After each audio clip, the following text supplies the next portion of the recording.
We know it costs $50 to compete, but how much does it really take to make it in ArtPrize?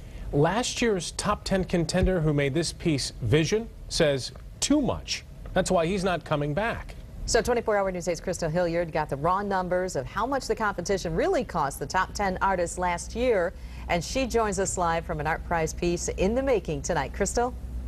Brian and Sue, there is a new wave of art coming to the competition this year. I want to show you this piece right here. It's called Flowers, Flowers, Flowers. This is more of a typical piece, more of the kind that we've been seeing for the past 2 years. The artist started making this in our front yard this morning. Like I said, it's called Flowers, Flowers, Flowers.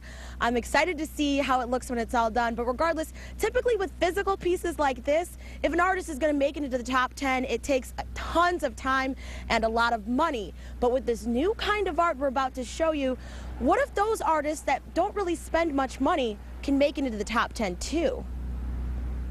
It's not always easy laying down the final strokes in preparation of the world's largest art competition. So much has gone into this. I've actually been called twice by my credit card company. I got called twice yesterday because there's so much action on my card. Maya Tavenati is back. Last year, her #2 piece, Svelata, cost her up to $50,000 to produce.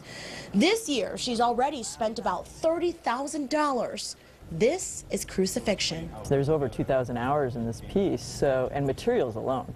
I mean, for this piece, I spent $4,000 just for glass. Well, the piece cost me about $40,000 to make, just the sculpture.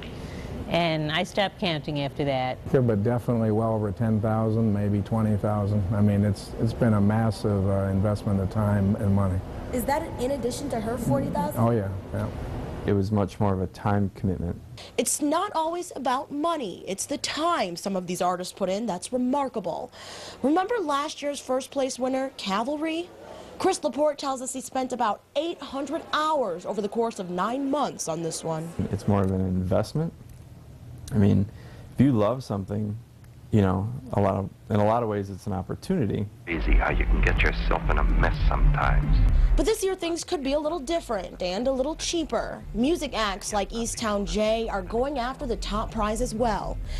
He put in about 15 hours and $0 for his entry. It's really about the creativity, and I think that people are really trying to step it up because a lot of artists don't have money to play with like that. So it's gonna challenge people and make people try harder and do different stuff and work with what they have. Now, one thing you may forget is plenty of these artists aren't even from the Grand Rapids area. So listen, they've got to pay for the gas to get all the way up here. They have to pay for trucks if they've got huge masterpieces like this one, and they have to pay for lodging once they get here. And some of them even have to take off 4 to 5 weeks of work. So that's a lot of lost income that they won't see. But the competition begins next week. That is 1 week from today. And of course, we'll have you covered throughout the whole thing. We're live in Grand Rapids tonight. Crystal Hilliard, 24-hour News 8. Some of the art